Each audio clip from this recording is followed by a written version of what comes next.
Welcome, AXOR, Galactic Observatory. Tonight, the journey begins among the stars, the great lights of the universe that shape worlds, forge elements, and quietly mark the passage of cosmic time. Some are small and enduring, glowing for trillions of years. Others live fast, burn with astonishing brilliance, and end in violent explosions that scatter the building blocks of planets and life across the galaxy. In this calm exploration, the story moves through the birth of stars, their immense size, their physical limits, their strange remnants, and the far future of a universe that will one day grow darker and quieter. If you enjoy gentle space documentaries like this, please take a moment to like the video, subscribe to the channel, and share your thoughts in the comments. Your support helps AXOR, Galactic Observatory, reach more curious minds who love the beauty and mystery of the cosmos. Far beyond the scale of any map drawn by human hands, the universe opens as a vast field of darkness lit by scattered points of fire. In that immense setting, stars appear at first as simple lights, steady and quiet, suspended against black space. Yet each one belongs to a distance so great that ordinary measures begin to lose meaning. The light that reaches Earth from nearby stars has travelled for years, while the light from more distant stars has crossed centuries and millennia, or far longer spans before arriving. In this way, the night sky is never a view of the present alone. It is a layered record of earlier moments, with each star offering an image from the time when its light first began the journey outward. Some of those stars remain much as they were when that light departed. Others have changed. A few may no longer exist in the form now seen from Earth. Their light continues across space long after the event itself has passed, carrying a delayed message through the dark. This simple fact gives the star-filled sky a calm but unusual character. It is not only beautiful, it is historical. It preserves traces of events spread across enormous distances and times, all visible at once from one small world. Across the broadest scales, stars are not arranged as a flat canopy.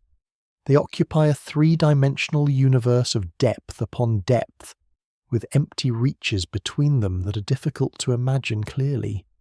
Even in regions where the sky appears crowded, the stars are usually separated by tremendous distances. A bright band of starlight may seem dense and continuous, yet much of the space within that glow is nearly empty by earthly standards.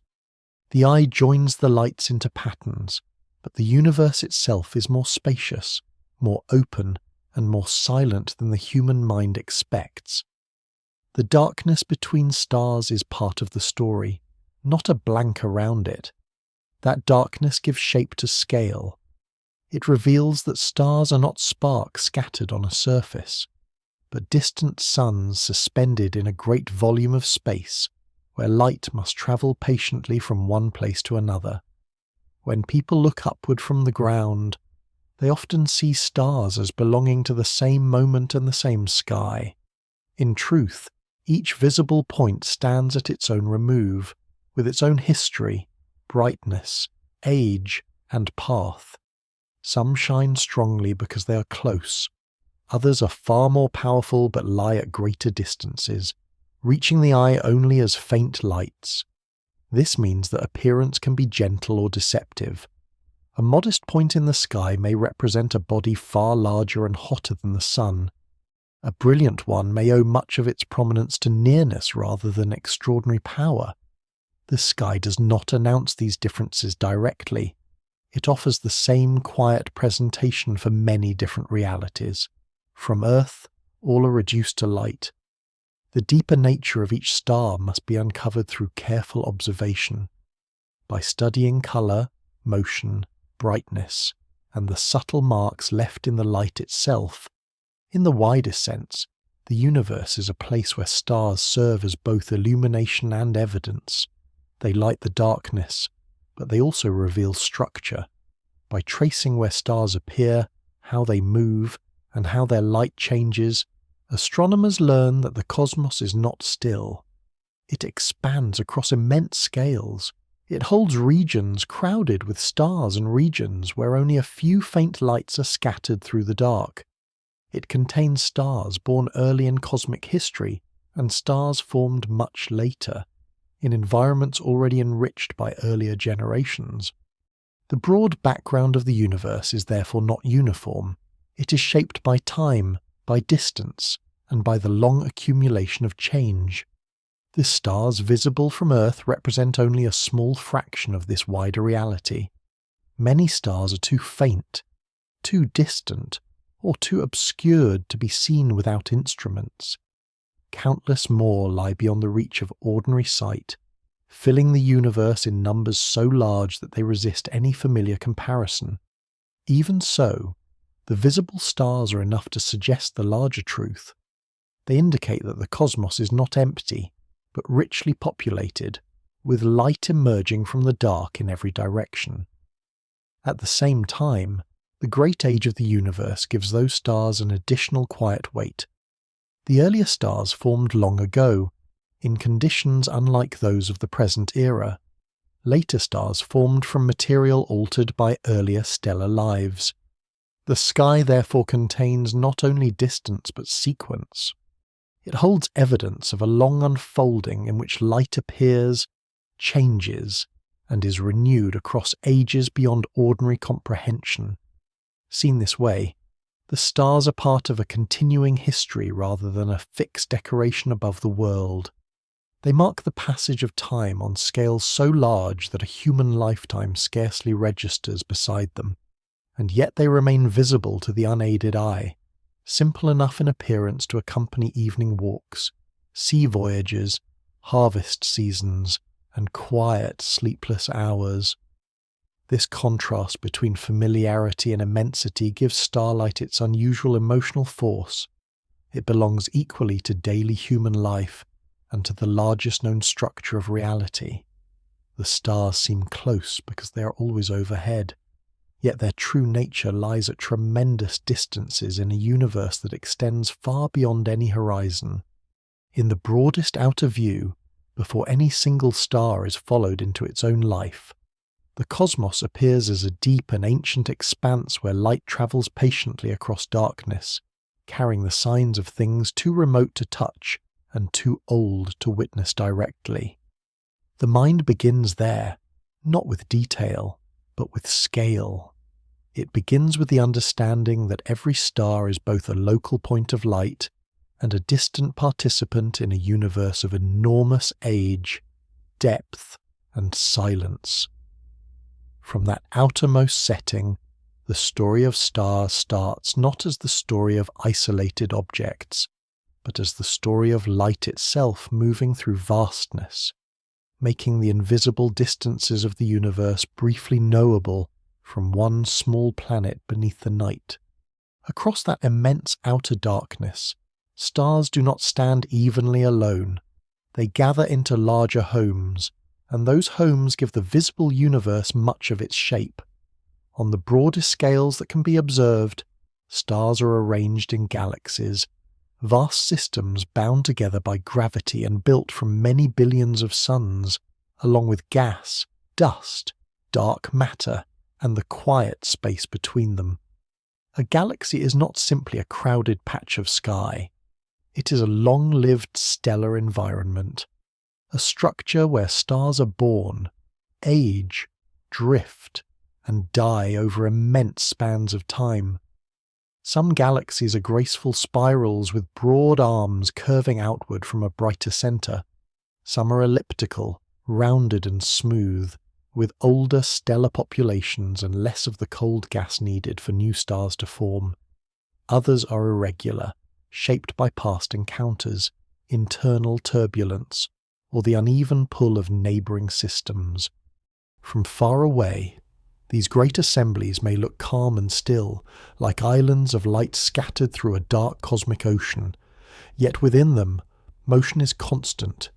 Stars circle galactic centres, gas clouds collide and cool, star clusters tighten and loosen, and entire galaxies pass near one another or merge over millions and billions of years.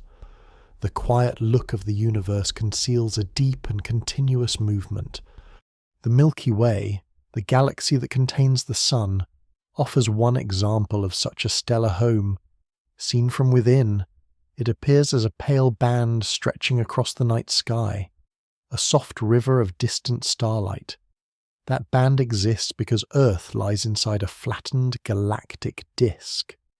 Looking along the plane of that disk, the eye meets the combined glow of vast numbers of stars too distant and too crowded to separate clearly without instruments. In darker skies, this band reveals that the heavens are not scattered at random. They belong to a larger structure, one with depth, direction, and internal arrangement. The Milky Way contains spiral arms rich in gas and dust, places where new stars continue to form. It also has an older central bulge, a halo of scattered stars and globular clusters, and a supermassive black hole at the core. Even without turning inward to those details yet, the galaxy already matters because it defines the setting in which many stars live their lives. A star is shaped not only by its own mass and composition, but also by the broader environment in which it forms. Galaxies provide that environment. Within galaxies, stars often appear in groups rather than perfect isolation. Some form loose associations, born together in the same cloud and slowly drifting apart over time. Others remain bound in open clusters, moving through the galaxy as related families for long periods before gravity and passing influences gradually separate them. There are also globular clusters, dense spherical swarms of very old stars, orbiting far from the galactic disk like ancient companions. These clusters preserve a record of earlier cosmic eras. Their stars tend to be old and poor in heavy elements, suggesting birth in a younger universe. In this way, a galaxy is not just a container for stars. It is an archive of many generations. Younger stars shine in some regions, while older populations gather in others. By studying where stars are found inside galaxies, astronomers learn how those galaxies grew and changed across time. Galaxies themselves are not solitary. They gather into groups and clusters, each one bound in larger patterns of gravity. The Milky Way belongs to a small local group that includes the Andromeda Galaxy and many smaller companions. On still greater scales, entire clusters of galaxies trace long filaments across the universe, separated by vast cosmic voids where far fewer galaxies reside. This means that the home of a star extends outward in layers. A star may belong to a cluster, that cluster to a galaxy, that galaxy to a group, and that group to an even larger cosmic network. The universe, viewed in this way, has a kind of nested order. Stars make galaxies visible, and galaxies reveal the deeper architecture of the cosmos. Without starlight, much of that structure would remain hidden. Galactic life is also shaped by encounter and change. When galaxies pass near one another, gravity can stretch them, distort their arms, stir their gas, and sometimes pull long streams of stars into space. In closer and slower encounters, galaxies may merge completely, forming new structures from the remains of the old. These events are not sudden by human standards. They unfold across spans so long that no individual observer could watch one from beginning to end. Yet their results are written in the sky-bent disks, tidal tails, bursts of star formation, and remnant systems that carry evidence of older collisions. In this larger setting, stars may be born in one galactic form and spend later ages in another. A star that begins life in a smaller galaxy can later become part of a larger one after merger and dispersal. Some stars are even flung into intergalactic space, no longer clearly tied to the systems that first formed them. Their existence shows that galaxies are dynamic homes, not sealed containers. This wider view changes the meaning of a single star. A star is never only itself, it belongs to a surrounding order that influences where it is born, what materials it contains, and what neighbours share its sky. In galaxies rich with cold gas, new stars continue to emerge. In older, quieter galaxies with less available material, stellar birth becomes rare and the population ages. The character of a galaxy therefore shapes the rhythm of stellar life within it. Blue young stars may dominate one region, while redder, older stars fill another. Dust may hide entire stellar nurseries from ordinary sight, while other zones remain clear and settled. The galaxy provides the stage upon which stellar stories unfold, even before gravity begins to gather a single cloud toward ignition. From this broad perspective, the universe becomes less like a field of disconnected lights and more like a hierarchy of living structures. Stars gather into systems, systems into larger systems, and those larger systems into the woven pattern of the cosmos. The darkness remains immense, but it is not empty of order. Starlight marks the presence of homes, families, and histories spread across scales almost too large to hold in one thought. Before tracing the birth of any one star, it is enough for now to remain in this great assembly and see that the universe arranges its lights into enduring communities. The star-filled sky is not only a scattering of distant suns, it is the visible edge of vast stellar homes, each one carrying the conditions from which future light will one day emerge. Before a star shines, its story begins in coldness, silence, and weight. Within galaxies, between already luminous stars, there are broad regions filled with thin gas and fine dust. These regions can appear empty when viewed with ordinary sight, yet they contain the raw material from which future stars will arise. Much of this matter is made of hydrogen, the simplest and most abundant element in the universe, along with helium and traces of heavier elements produced by earlier generations of stars. Spread across enormous distances, these clouds are often so diffuse that even the best natural vacuum on Earth would seem crowded beside them. Yet gravity does not require density in the ordinary human sense. It requires time, mass, and the quiet persistence of attraction. Over long ages, the particles within these clouds begin to gather, not quickly and not all at once, but through a patient inward drift that changes the cloud from a broad region of suspended matter into a place of slow concentration. In this earlier stage, there is no true star yet, only a hidden preparation within darkness. The future light exists only as possibility, held inside matter that has not yet grown hot enough to shine on its own. These star-forming clouds are often called molecular clouds, because many of their colder regions allow atoms to join into simple molecules. They're among the coldest large structures in galaxies, with temperatures so low that motion remains subdued and the gas can settle into denser pockets. Dust grains mixed through the cloud play an important role. They help shield the inner regions from outside radiation, allowing temperatures to remain low enough for further collapse. They also scatter and absorb visible light, which is why many star-forming regions appear dark when seen against brighter backgrounds. In some places, the clouds glow softly where nearby stars light their edges, while the deeper interiors remain hidden. This concealment gives the birthplaces of stars a quiet secrecy. The process begins inside rooms of matter that ordinary vision cannot easily enter. Yet astronomers can study these regions using forms of light beyond the narrow range visible to the eye, revealing structures of filaments, knots, and folds that stretch across vast distances. These clouds are not smooth. They are textured by turbulence, magnetic fields, shock waves, and earlier stellar events, supernova explosions, stellar winds, and galactic motions can all compress parts of a cloud, creating regions where gravity gains a stronger hold. Once a portion of a cloud becomes dense enough, gravity begins to overcome the gas pressure that had previously helped hold it open. This is the true turning point. Though it unfolds quietly, a clump within the cloud starts to contract under its own weight.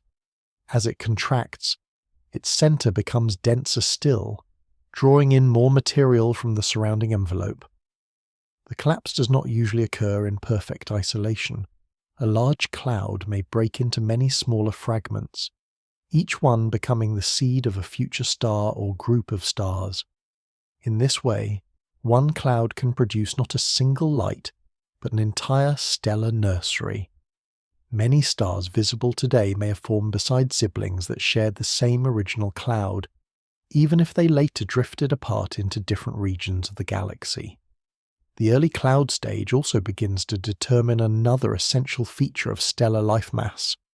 The amount of matter that gathers into a collapsing core shapes nearly everything that follows. A small core may one day become a dim red dwarf, burning slowly for immense spans of time.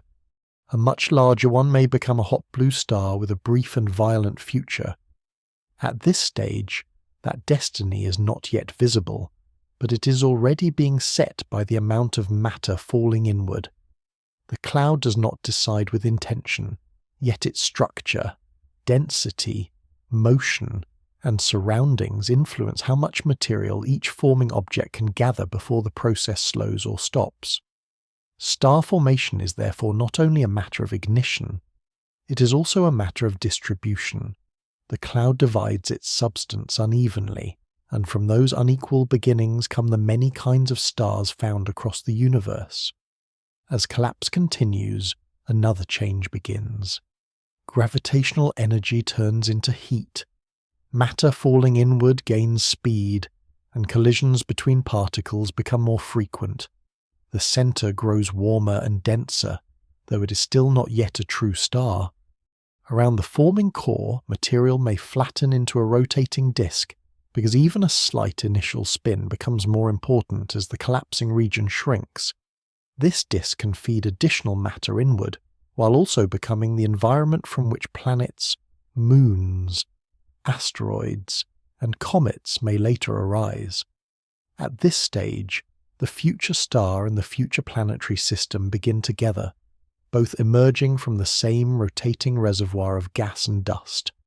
The disk belongs to the star's earliest environment, a quiet companion to the growing central body. Jets of matter may also be launched away from the poles of the forming object, carrying angular momentum outward and helping the collapse continue. Even before the star fully exists, motion, balance, and loss are already shaping its path. These early regions of starbirth are not rare accidents in galactic life.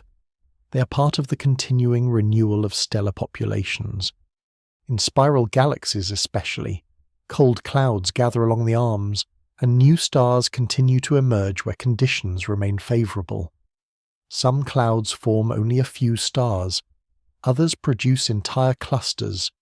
Over time, the brightest newborn stars may alter the same cloud that formed them, heating nearby gas, driving winds, and carving cavities into the surrounding material.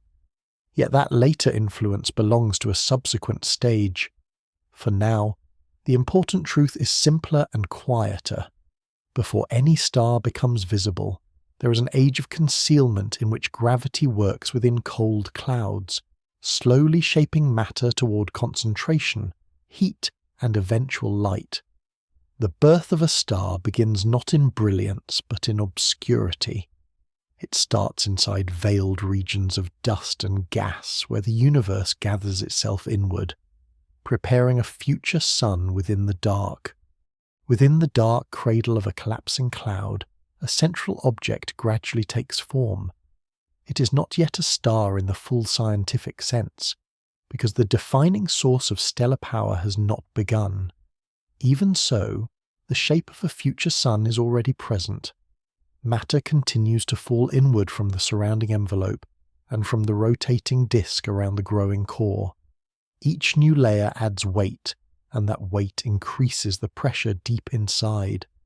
As pressure rises, the central temperature also rises.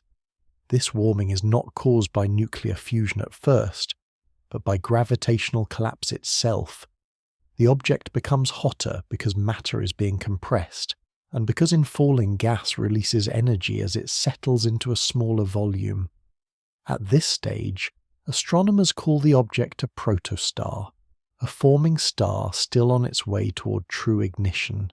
It may already glow, especially in infrared light, because it is warm enough to radiate energy, yet its inner furnace has not fully switched on. The protostar exists in a state of becoming, brighter than a cold cloud core but not yet stable in the way of an ordinary mature star. The surrounding disk remains an important part of this early phase. It continues to feed gas and dust toward the centre, though not always smoothly. Some material spirals inward in bursts, some remains in orbit, some is redirected outward through narrow jets that stream from the poles of the system at high speed. These jets can extend far into the nearby cloud, carving channels through the surrounding gas. They are signs that the forming system is trying to rid itself of excess angular momentum, the tendency to keep spinning. Without this shedding of rotational energy, more matter would have difficulty falling all the way into the centre. The protostar therefore grows not by simple quiet settling, but through a complex balance of inward accretion and outward release. Even at this early stage, the forming object influences its environment. It begins as a hidden concentration in a cold cloud, and slowly becomes a source of heat, motion, and structure in the region around it. As mass continues to build, the protostar grows denser at its centre. The inward pull of gravity becomes stronger, and the core begins to approach the conditions needed for the process that defines a real star. That process is nuclear fusion, the joining of light atomic nuclei into heavier ones, releasing energy. In ordinary stars, hydrogen nuclei combine through a series of reactions that eventually form helium, but fusion requires extraordinary temperatures and pressures, far beyond anything in everyday experience. The protostar must continue contracting until its core becomes hot enough for hydrogen fusion to start in a sustained way. This threshold marks the true beginning of stellar life in its stable form. Before that moment, the object shines mainly because of collapse and compression. After that moment, it shines because the core itself has become a long-lived source of energy. The onset of fusion is not a dramatic visible flash in the ordinary sense. It is a physical transition, deep in the interior, where conditions finally become sufficient for hydrogen to begin fusing steadily. Once this happens, the nature of the object changes fundamentally. A new outward pressure is established from the energy produced in the core. Radiation and heat push outward, opposing gravity. This creates a balance that can last for immense spans of time. The star no longer relies mainly on contraction to shine. It enters a stable stage in which the inward pull of its own mass is held in check by the outward pressure produced by fusion. This equilibrium is the defining condition of most of a star's life. It is not a perfect stillness, but it is a durable balance. The star has reached what astronomers call the main sequence, the long middle chapter, when hydrogen burning in the core supports its structure. The moment of ignition also reveals a deeper truth about stars. They are not simply hot balls of gas, they are self-regulating systems. If the core begins to produce slightly more energy, the increased outward pressure causes the core to expand a little, which lowers the temperature and slows the reactions. If the core produces too little energy, gravity compresses it further, raising the temperature and increasing the reaction rate. In this way, the star maintains stability over enormous timescales. The calm appearance of a star in the sky is therefore not the absence of activity. It is the visible result of a deep and ongoing balance maintained by the physics of gravity, pressure, and fusion. Not every collapsing object reaches this stage. If a forming body gathers too little mass, Its core may never become hot enough for sustained hydrogen fusion. Such an object can still be warm and faintly luminous, but it does not become a true star. These substellar bodies, often called brown dwarfs, occupy a border region between giant planets and stars. Their existence shows that ignition depends critically on mass. A cloud can begin the process of collapse and still fall short of true stellar birth if not enough matter collects at the centre. This makes the threshold of fusion especially important. It is the boundary between a warm failed ember and a stable shining star. For objects that do cross that boundary, the surrounding environment also begins to change more quickly. The new star emits radiation into the nearby cloud, heats the gas, and may gradually disperse some of the material that once fed it. The phase of hidden assembly begins to give way to one of visibility. A region that was once dark and inward-looking becomes more open, more energetic, and more defined by the light of the newborn star. In groups where many stars form together, the most massive young stars can reshape the whole nursery, illuminating nearby gas and pushing against the cloud with winds and radiation. But in each case, the essential event remains the same. A central object that once grew quietly in obscurity has reached the point where its own core begins to power its light. This first steady burning is the true beginning of a star's long visible life. The path from cold cloud to shining object has required time, pressure, motion, and the persistent inward work of gravity. Out of diffuse matter and hidden collapse, a stable light has emerged.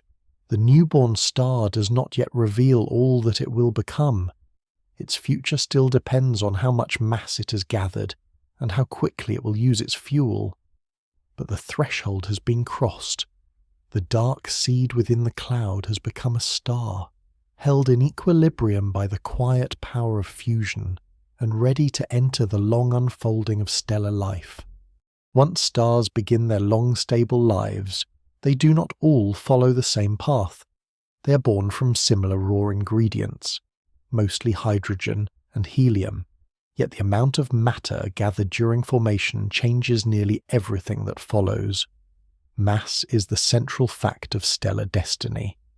It determines how strongly gravity presses inward, how hot the core becomes, how rapidly fusion proceeds, how bright the star appears, how long it remains stable, and what kind of ending it will one day meet. Because of this, the star-filled universe is not a collection of identical suns repeated without variation. It is a population of different kinds of stars, each shaped by the quantity of matter it receives at birth. Some remain small, cool, and slow-burning. Some become balanced, middle-sized stars like the Sun. Others blaze with extraordinary brightness and pass through life at a much faster pace. In this diversity, the sky gains much of its richness. The stars differ in colour, temperature, lifespan, and physical behaviour, yet all of these differences begin from one fundamental divide: how much mass falls inward during formation. The smallest true stars are red dwarfs. They are modest in size, cooler than the Sun, and much dimmer to ordinary sight. Their light is often too faint to be seen from Earth without instruments unless they are relatively close. Yet these quiet stars are thought to be the most common kind in many galaxies, including the Milky Way. Their importance comes not from brilliance but from endurance, because their cores are cooler and their fusion proceeds at a slow rate. They use their hydrogen with extraordinary patience. Some may continue shining for trillions of years, far longer than the current age of the universe. None have yet reached the end of their full natural lives, because the cosmos itself has not existed long enough. These small stars show that stellar life can be gentle and prolonged. They do not dominate the sky by brightness, but they may dominate the future by persistence. Their steady light is one expression of how a small mass can create a long and quiet destiny. Larger than red dwarfs are stars more like the Sun, Moderate in mass and more balanced between brightness and longevity. These stars burn hotter and more rapidly than the smallest stars, yet far more slowly than the most massive ones. The Sun belongs to this middle range.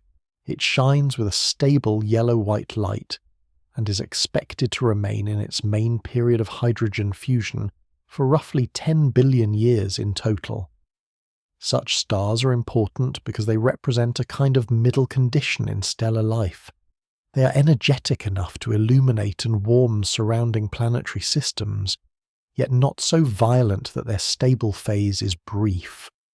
Around these stars, there is enough time for worlds to cool, for chemistry to grow more complex, and for long planetary histories to unfold. Their balance of power and duration makes them especially significant in the study of habitable environments. They are neither the faintest embers nor the most dramatic firestorms. They are steady central lights, capable of supporting complex systems around them for immense spans of time.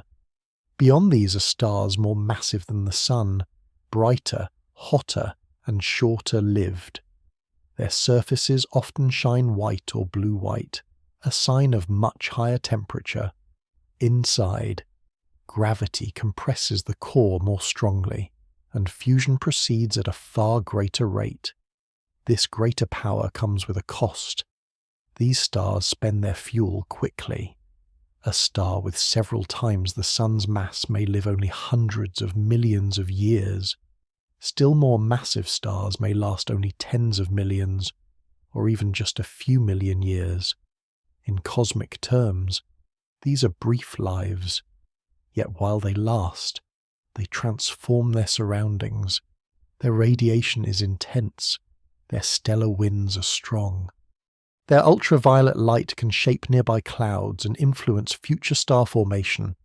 Massive stars are therefore rare and fleeting, but extremely important. They act as engines of galactic change, pouring out energy and later returning heavy elements through violent endings. Their short lives do not make them minor figures. On the contrary, their intensity gives them outsized influence. At the upper end are the most massive stars of all, hot blue giants, supergiants, and hypergiants. Though these later stages belong more fully to another part of the story, even while still in their core hydrogen-burning phases, such stars are already living at extremes. Their cores reach tremendous temperatures.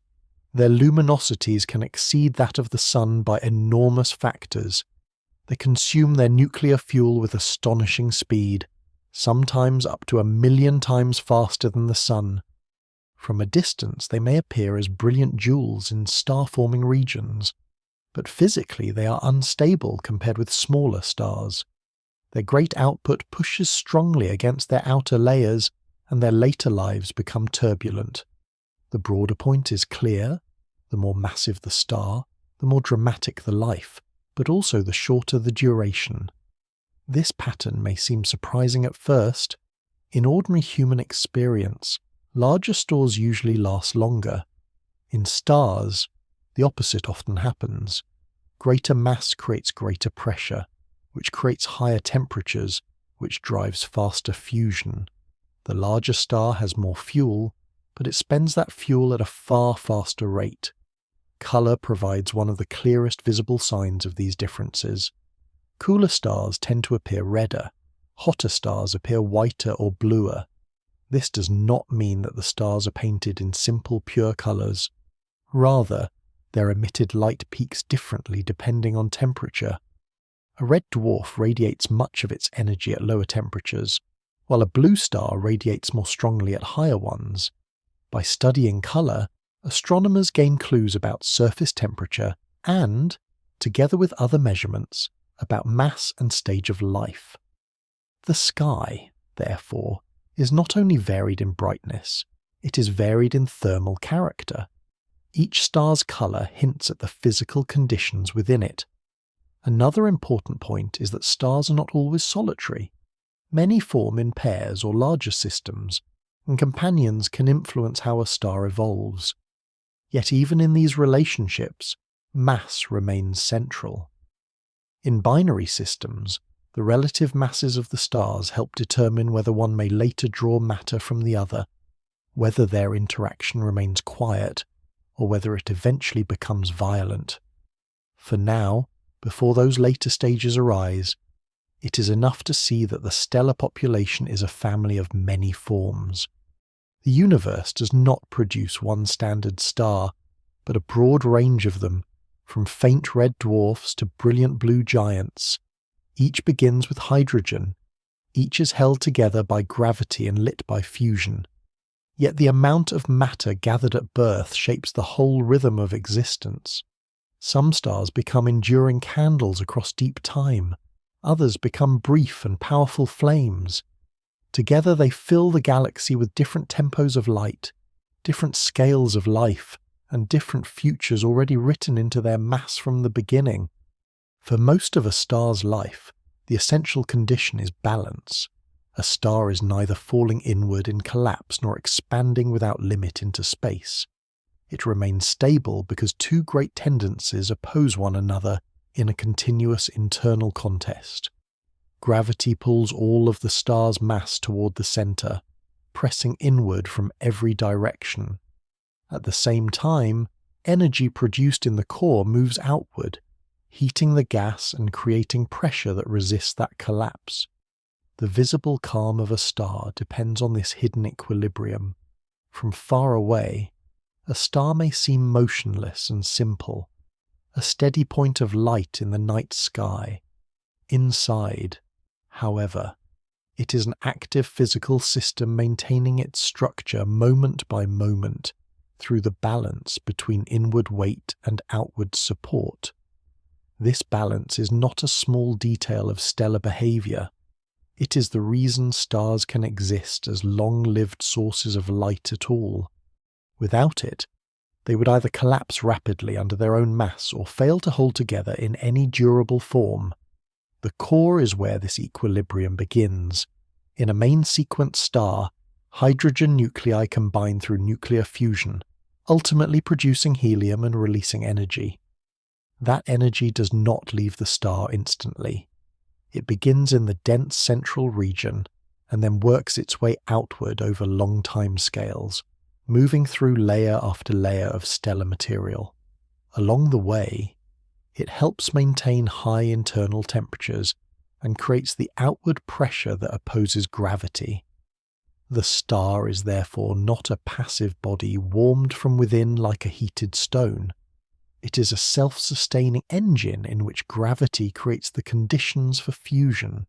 Fusion creates pressure, and pressure keeps gravity from winning outright. This circular relationship gives stellar life its remarkable stability. A star shines because it is always holding itself in check. The scientific term for this overall condition is hydrostatic equilibrium, though the idea itself is straightforward. The inward force of gravity is balanced by the outward push of hot gas and radiation. If those forces match closely enough, the star remains stable in size and brightness over long periods. This does not mean perfect stillness. A star can pulse slightly, rotate, generate magnetic fields, and transport energy through different internal processes. But the broad shape and persistence of the star depend on this equilibrium holding. When people speak of a star as burning, the image can be misleading if taken too literally. A star is not burning in the same way wood or oil burns in air. It is not chemical fire. It is fusion under enormous pressure. Yet the comparison survives because the result is similar in one limited sense. Energy is released and light is produced. Still, the deeper reality is more profound. A star shines because gravity compresses matter so strongly that atomic nuclei can overcome their mutual repulsion and join together. The resulting energy becomes the star's temporary victory against collapse. This victory is powerful, but it is never permanent. Stability lasts only as long as fusion in the core can continue to provide enough outward support. The balance inside a star also depends strongly on mass. In a smaller star, the inward pull is gentler, so the core does not need to reach such extreme temperatures to maintain support. Fusion proceeds slowly, and the star can remain stable for extraordinarily long periods. In a more massive star, gravity presses much harder on the core. Higher temperatures are required and fusion runs much faster. The star is brighter, hotter, and shorter lived because the demand for support is greater.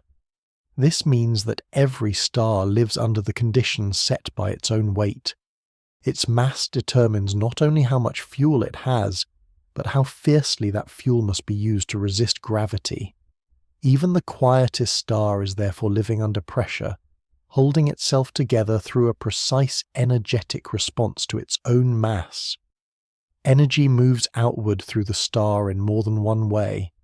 In some regions, it travels mainly by radiation, with photons repeatedly absorbed and re-emitted as they slowly make progress through dense matter. In other regions, it travels mainly by convection, where hotter material rises and cooler material sinks in circulating currents. Which method dominates depends on the star's mass and internal structure. These transport processes matter because they help determine how efficiently energy reaches the surface and how fuel is mixed in the interior. Yet regardless of the details, the central truth remains the same. The star must carry energy outward in order to remain stable. What begins as fusion in the core becomes a chain of support extending all the way to the visible surface. If the balance shifts, the star responds. This is one of the most elegant features of stellar physics. A star can regulate itself within limits. If the core begins to heat too much and fusion increases, the extra pressure causes the core to expand slightly. That expansion cools the core, which reduces the fusion rate. If the core cools too much and fusion slows, gravity compresses it more tightly, heating it again and increasing fusion. This feedback helps maintain long-term stability. The star is not conscious, but its internal physics creates a kind of natural self-correction. That is why stars can shine steadily for millions, billions, or even trillions of years depending on their mass. Their apparent constancy is the result of this continuous internal adjustment, but the equilibrium has a condition attached to it. It lasts only while suitable nuclear fuel remains available in the core. As hydrogen is gradually converted into helium, the central composition changes. Over time, the amount of readily fusing hydrogen declines, and the core structure slowly adjusts in response. These changes are very slow during the main part of a star's life, which is why stars seem so stable on human timescales. Yet even during the calmest ages, the balance is not frozen, it is evolving. A star spends most of its life in equilibrium, but not in permanence. The very process that keeps it stable also moves it toward future change. In this sense, stellar balance is both sustaining and temporary. It allows the star to endure, but it also consumes the conditions that make that endurance possible. For now, that future can remain distant. What matters in this region of the story is the quiet architecture of a stable star.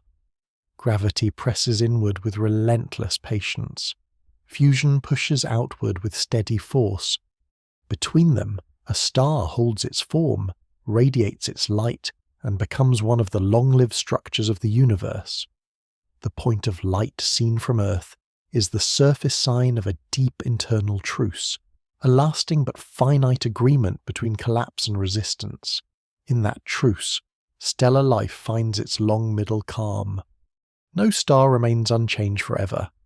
Even during the long stable age of core hydrogen fusion, the interior slowly evolves as fuel is consumed and helium accumulates in the center. Over immense spans of time, this quiet change begins to alter the balance that once seemed so steady. The core gradually becomes richer in helium, which does not fuse as easily as hydrogen under the same conditions in ordinary stars like the Sun. As the amount of available hydrogen in the core declines, the region where fusion can occur shrinks. Gravity responds with its usual persistence. The core begins to contract, and as it contracts, it grows hotter. That extra heat changes the surrounding layers of the star. Hydrogen fusion may continue in a shell around the contracting core, producing more outward energy than before and pushing the outer parts of the star to expand. This is the beginning of one of the most striking transformations in stellar life. A star that once remains moderate in size and steady in appearance can swell into a giant, becoming far larger than it was during its long main sequence age. The outer atmosphere drifts outward, the surface cools, and the star takes on a redder appearance. What once seems compact and balanced becomes broader, softer at the edge, and more complex in its internal structure. For stars with masses similar to the Sun or somewhat greater, this giant stage is part of the ordinary path of aging. The core contracts because it is no longer supported by hydrogen fusion in the same way, while the outer layers respond by expanding enormously. As those layers spread outward over a much larger volume, their surface temperature drops even though the total luminosity of the star may increase. This is why giant stars often appear red or orange. Their surfaces are cooler than before, but their immense size allows them to radiate great amounts of light. A red giant is therefore not weak. It is a star in a changed configuration, with a hot compact interior and an enormous extended envelope. If such a star were placed where the Sun now is, its swollen outer layers could reach far across the inner solar system. This transformation shows how deeply stellar appearance depends on internal conditions. The same object that once shines as a moderate yellow-white star can later become a vast reddish giant, not because its matter has been replaced, but because the balance between gravity, fusion, and pressure has shifted. In more massive stars, the expansion can become even more dramatic. These stars may grow into supergiants, bodies so large that familiar planetary distances begin to seem small by comparison. Their outer atmospheres are often diffuse and unstable, extending outward in layers that are only loosely bound. Some of the largest known stars reach radii so immense that, if placed at the center of the solar system, their surfaces would stretch past the orbit of Earth, and in some cases much farther. Yet this vastness should not be imagined as a solid shell like the surface of a planet. A giant star's atmosphere is an extended gas envelope, tenuous in its outer parts, glowing because of the heat beneath and the flow of energy from within. The scale is difficult to grasp because it joins two contrary ideas at once. The star is enormous in size, yet made of matter spread thinly over a great volume. It is both immense and fragile in its outer form. The interior of a giant star also becomes layered in a new way. In stars like the Sun, the contracting helium core can eventually become hot enough for helium fusion to begin, converting helium into carbon and oxygen. This marks a new chapter of internal burning. The core, once contracting under the weight of exhausted hydrogen, finds a new source of support through fresh fusion reactions. Around it, shells of hydrogen may continue burning as well. In more massive stars, still heavier elements may later be fused in successive stages, creating a more intricate onion-like structure of burning shells. But the important truth at this stage is simpler. Giant stars are no longer powered only by the straightforward core hydrogen fusion of their youth. Their interiors have become more varied, more stratified, and more unstable over time. The calm central furnace of earlier life has given way to a more complex architecture of contracting cores, burning shells, and extended outer atmospheres. As stars expand into giants and supergiants, their outer layers also become more weakly held. Gravity at the surface is lower because the material lies so far from the center. This makes it easier for the star to lose mass through stellar winds, slow outflows of gas that drift into surrounding space. In some cases, the loss is modest. In others, especially among the most massive and luminous stars, it becomes immense. Material can stream away in great quantities, forming shells or nebulae around the star. These surrounding clouds are not separate objects in origin. They are part of the star's own substance, once held in its outer layers and now released into space. Giant stars, therefore, do not only grow larger, they also begin to shed themselves. The expansion that marks their later life is linked to a gradual loosening, a growing inability to keep all of their matter bound close. This phase of swollen size also changes how a star relates to nearby worlds. A main sequence star may support planets at stable distances for long periods, but when the star becomes giant, the new scale of the outer atmosphere can engulf inner planets entirely. Even worlds farther out may experience intense heating, atmospheric loss, or severe orbital disturbance. The future red giant stage of the Sun, for example, will transform the inner solar system profoundly. Mercury and Venus will almost certainly not survive in their present forms. Earth's long-term fate remains tied to details of solar mass loss and orbital evolution, but the planet would in any case become unrecognizable under the changing conditions. The giant phase therefore reminds us that stellar evolution is not only about the star itself, it reshapes surrounding systems as well. From a distance, giant stars often seem serene. Their red light is soft, and their presence in the sky can appear calm and stately. Yet beneath that appearance lies a phase of deep internal change. The star is no longer in its long middle stillness. It has entered an age of expansion, increased luminosity, structural complexity, and mounting instability. The outer layers swell outward because the core has changed. The colour reddens because the surface cools as it expands. Mass begins to drift away because the enlarged atmosphere is less tightly bound. In every way, the giant stage shows that stellar life does not end where stable equilibrium begins to fail. Instead, new forms emerge from that failure. The star becomes larger, stranger, and in some cases more beautiful than before, carrying within its expanded body the signs of fuel consumed, gravity renewed, and the long approach toward later transformation still hidden deeper within. Among the many forms stars take, the most luminous are often the least stable. Great mass gives them tremendous power, but that same power places them close to physical limits. In the upper range of stellar mass, radiation does not merely light the surface and travel into space. It presses outward with enough strength to challenge gravity in the outer layers. The star continues to hold together overall, yet the balance becomes more strained than in smaller, steadier stars. These bright, massive stars can radiate hundreds of thousands or even millions of times more energy than the Sun. Their surfaces are intensely hot, their colours often blue-white, and their effect on surrounding space is profound. Ultraviolet light from such stars can ionize nearby gas, making great clouds glow. Their winds can sweep through star-forming regions, compressing some areas and clearing others, even before they reach their final stages. These stars reshape the environments around them. Their brilliance is not only a visual quality, it is a physical force. It influences nearby matter, changes the chemistry of surrounding clouds, and marks the star as a powerful agent of change within its galaxy. Yet such force comes at a cost.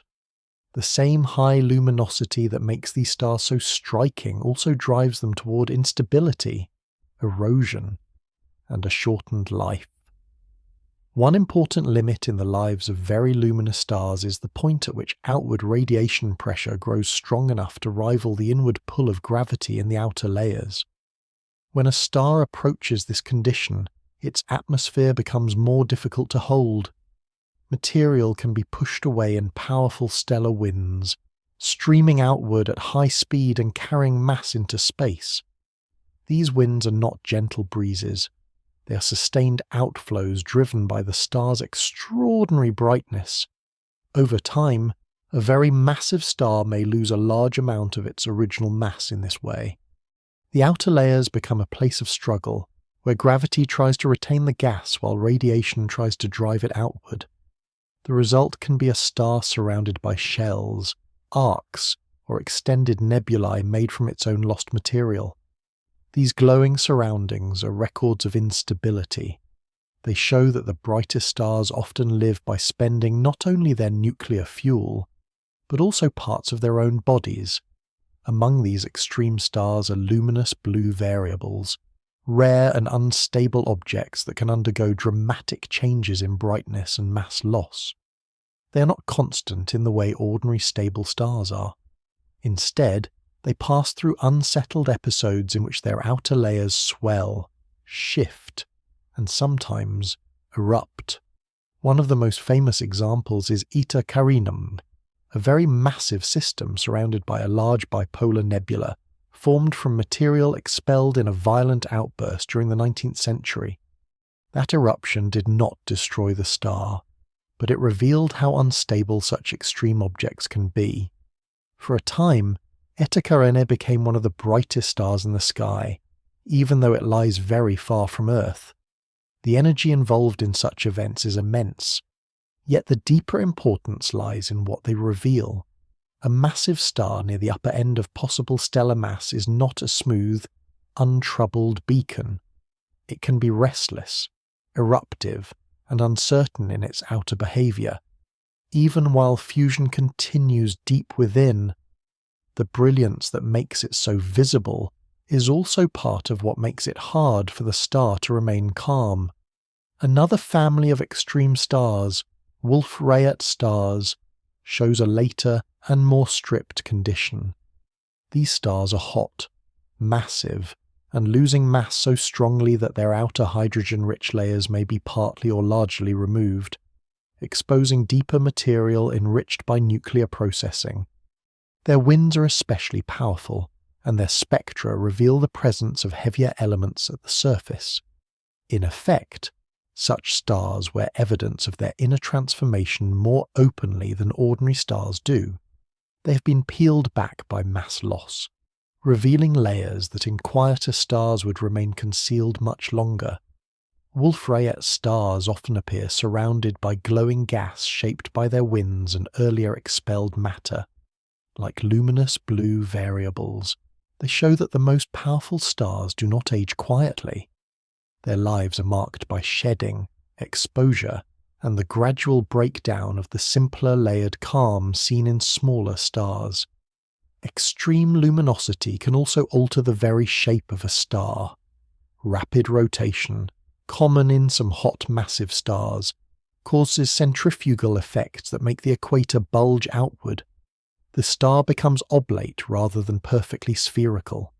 This flattening changes conditions across the surface. The poles may be hotter and brighter than the equator because the inward pull and resulting pressure differ with latitude. A fast-spinning star is therefore not uniform even across its visible face. Rotation affects temperature, mass loss, internal mixing, and lifetime. It can stir material more efficiently through the interior, changing how fuel is used and how the star evolves. In this way, brightness, mass, and spin combine to create even more complex extremes. The star becomes not merely large and hot, but structurally varied, dynamically strained, and increasingly sensitive to small imbalances. Despite all this turbulence, these stars still play a constructive role in the galaxy. Their winds and radiation enrich and shape the surrounding medium. They carve cavities in nearby clouds, illuminate nebulae, and later provide heavy elements through more violent endings. They are destructive to their immediate calm, but creative on galactic scales. Their brilliance clears, compresses, and transforms the matter around them, helping define where future stars may or may not form. Yet in their own lives there is little sense of long duration. Massive luminous stars live fast because the energy demanded by their weight is so great.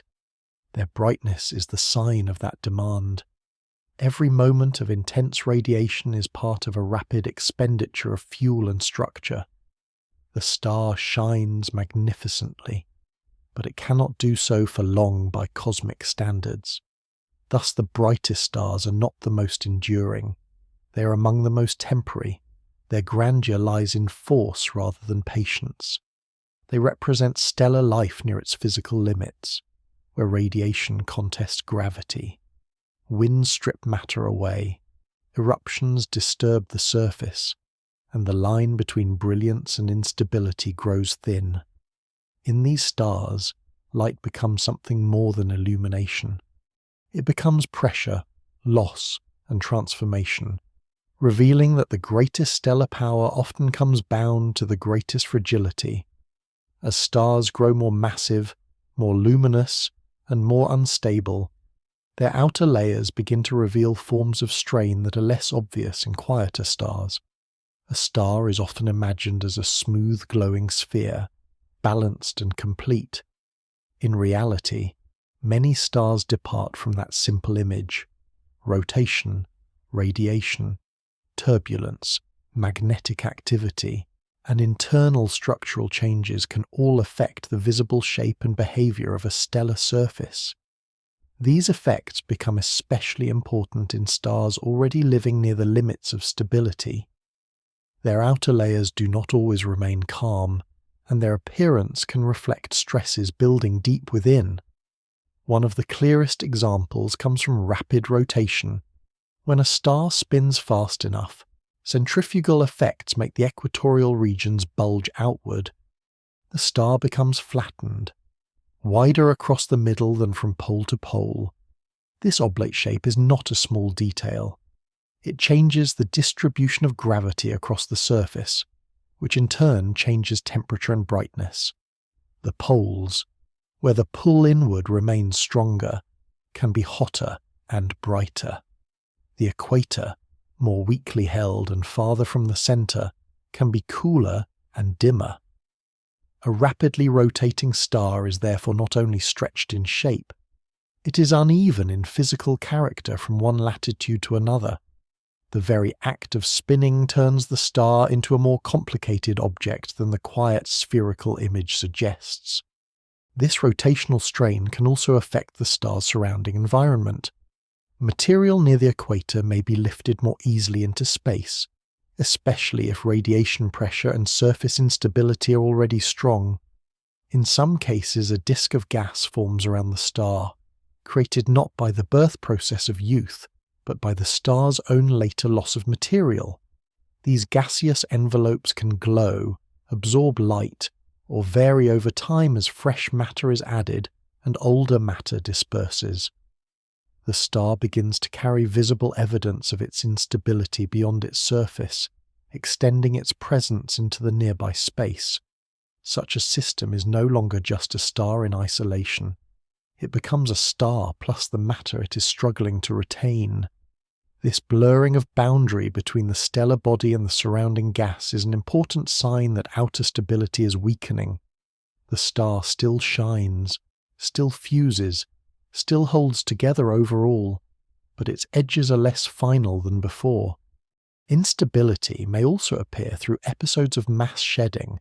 In very luminous giant and hypergiant stars, the outer atmosphere can become so weakly bound that matter escapes continuously in strong winds or more suddenly in outbursts. These losses are not uniform from one star to another. Some stars release gas gradually over long spans. Others seem to pass through recurring phases of relative calm and stronger disturbance. The expelled matter may gather into shells, arcs, or multiple layers, each one preserving a record of earlier events. Astronomers observing such stars sometimes find surrounding nebulae whose shapes reveal that the star has lost mass repeatedly, rather than in one single event. These outer shells are part history and part warning. They show that the star is changing in ways that cannot remain hidden. It is no longer simply using fuel deep inside while presenting a steady face. It is actively discarding portions of itself into the surrounding space. Magnetic effects can add another layer of complexity. In some stars, magnetic fields influence how matter moves near the surface, channeling flows of gas and shaping outflows. These fields can create regions of differing temperature or activity across the surface, as seen in more modest form on the Sun with sunspots and magnetic cycles. In more extreme stars, magnetic behavior can help organize winds or disturb the outer atmosphere in less predictable ways. The star's surface then becomes a place where internal physics and outer release meet, where invisible fields help direct visible matter. This does not make stars chaotic in a random sense.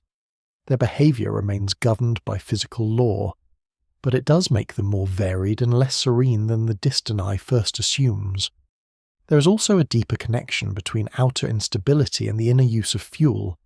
As stars age, their cores change composition, contract, and heat, while fusion shifts into shells or into new stages depending on mass. These inner changes alter the energy flowing outward and may make the outer layers more distended and delicate. A giant star's atmosphere can extend over vast distances while remaining surprisingly thin.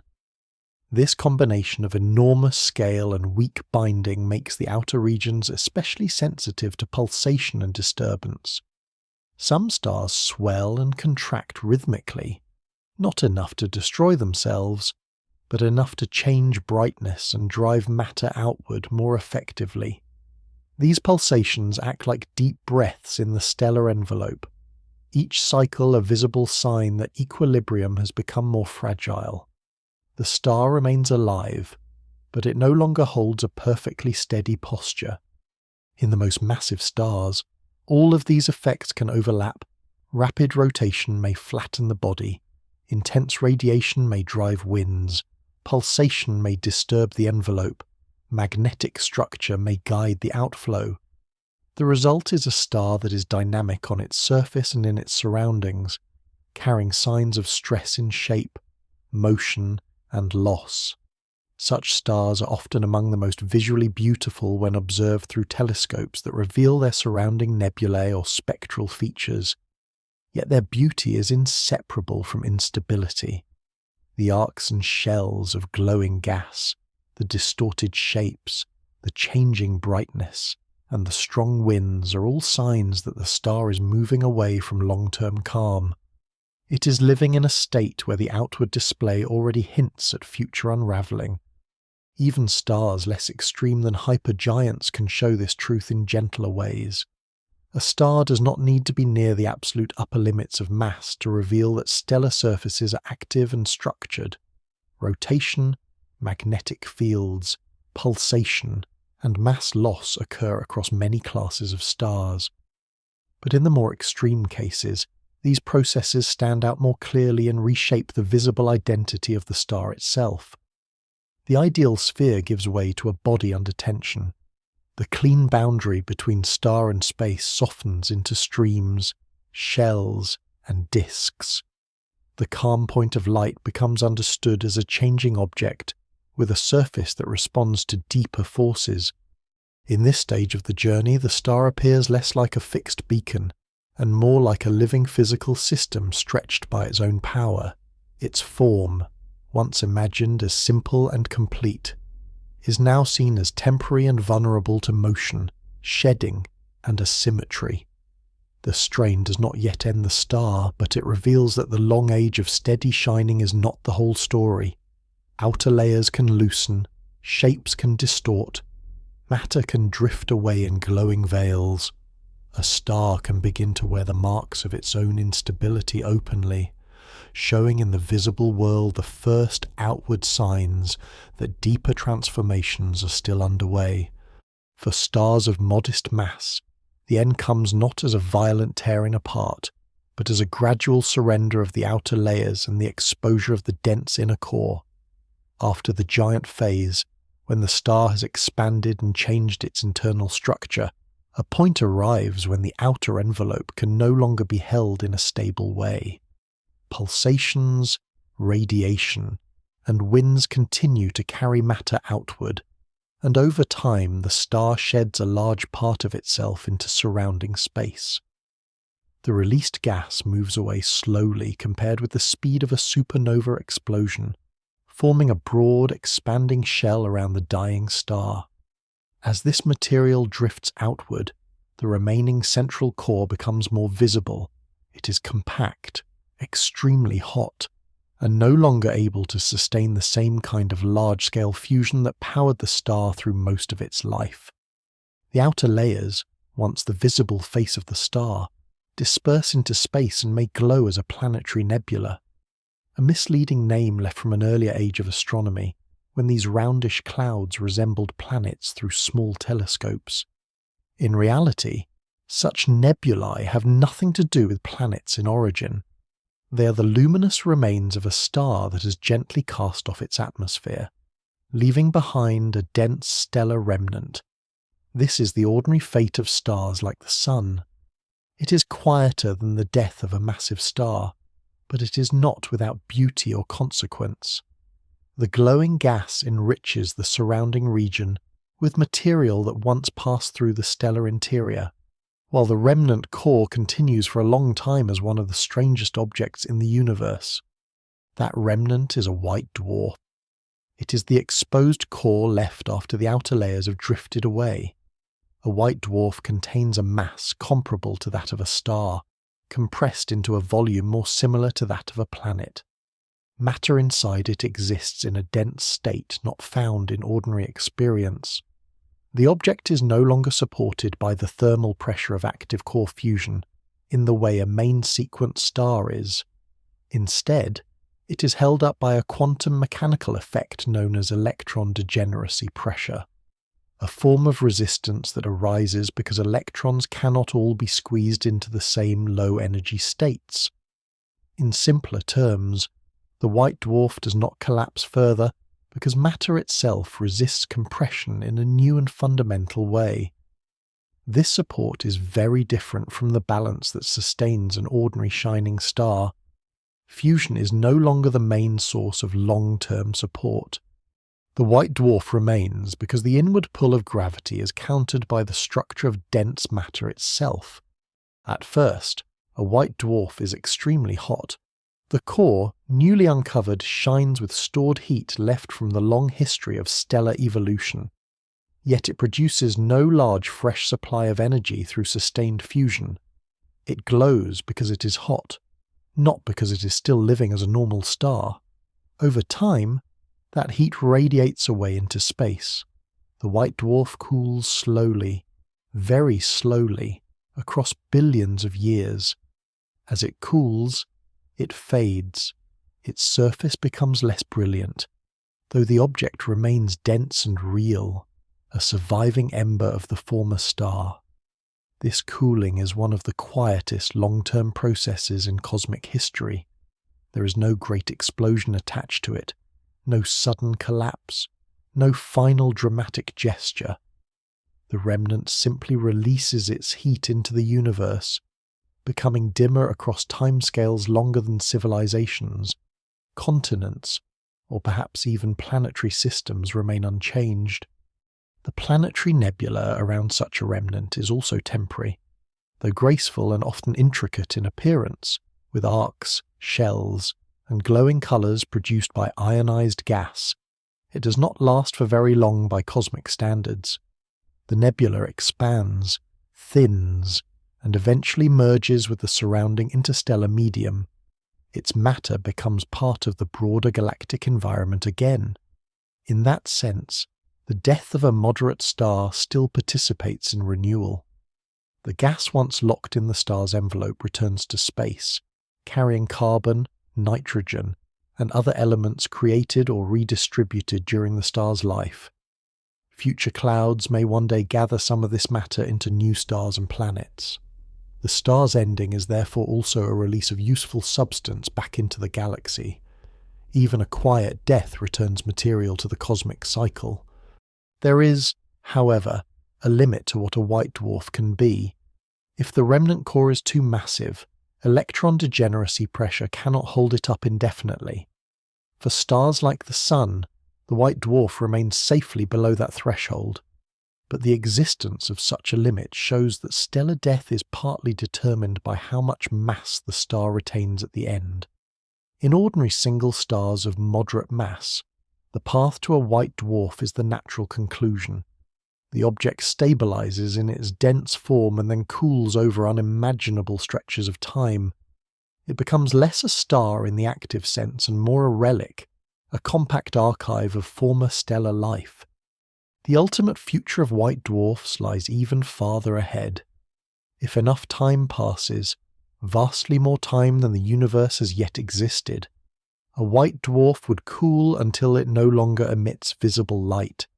At that stage it would become what is sometimes called a black dwarf, a cold, dark remnant. No such objects are thought to exist yet, because the universe is not old enough. Every white dwarf ever formed still retains some of its heat.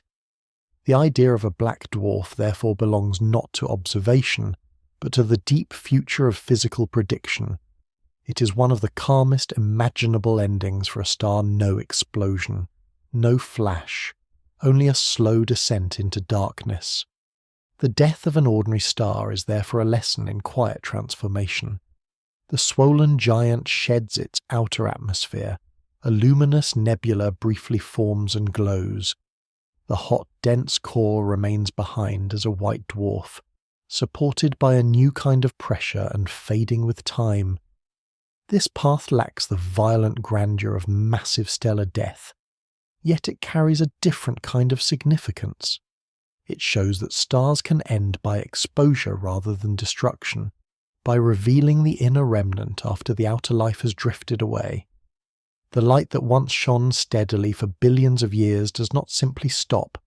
It changes form. It becomes a cooling core, a cloud moving outward, a lingering contribution to the galaxy. In that slow ending, the star leaves both a remnant and a gift, a dense white ember and a shell of matter released back into the dark.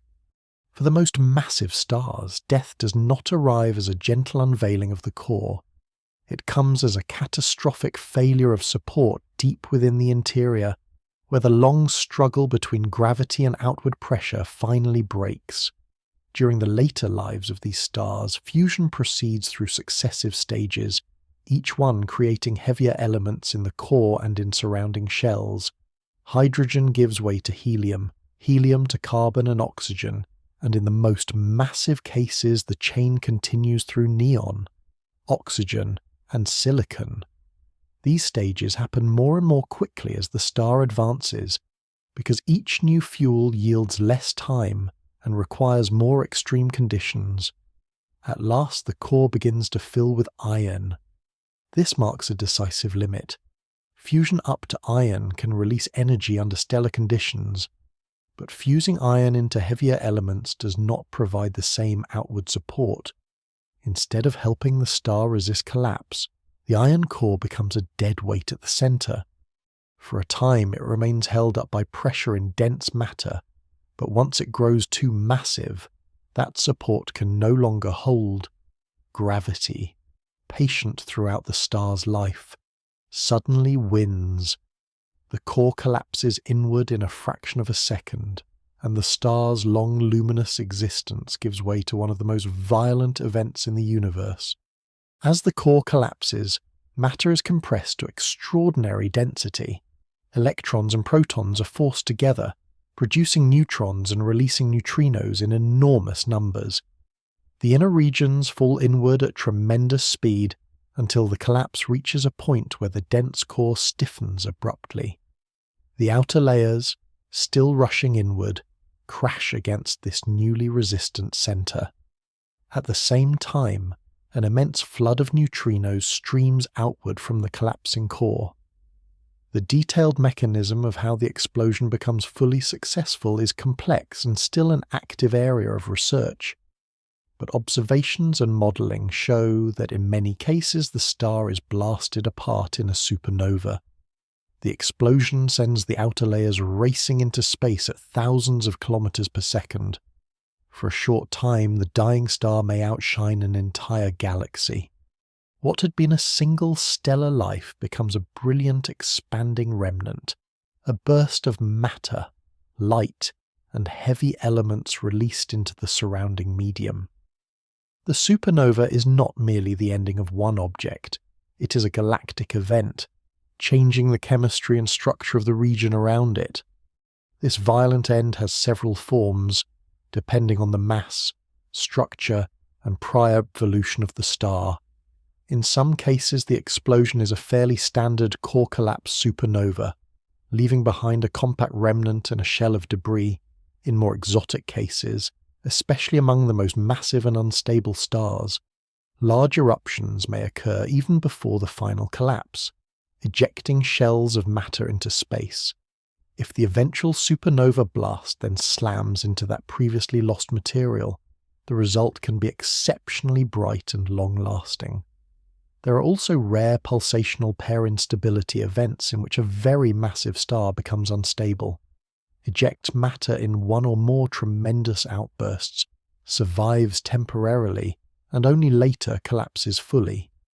These possibilities show that even among massive stellar deaths there is diversity. The underlying theme remains constant, however.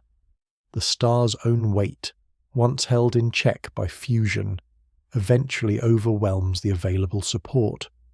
Gravity ends the argument by collapsing the core. What remains after the explosion depends primarily on the mass of that collapsed core.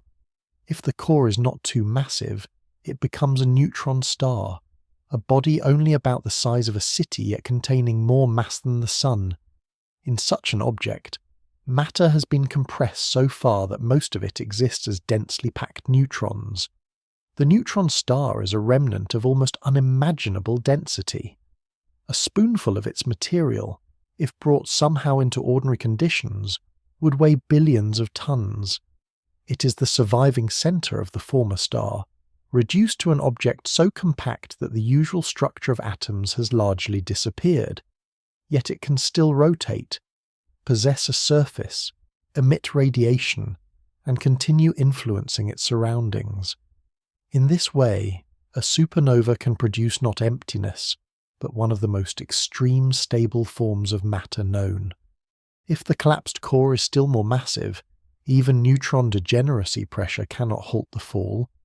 The core continues collapsing until it forms a black hole, a region where gravity becomes so strong that not even light can escape from within the event horizon.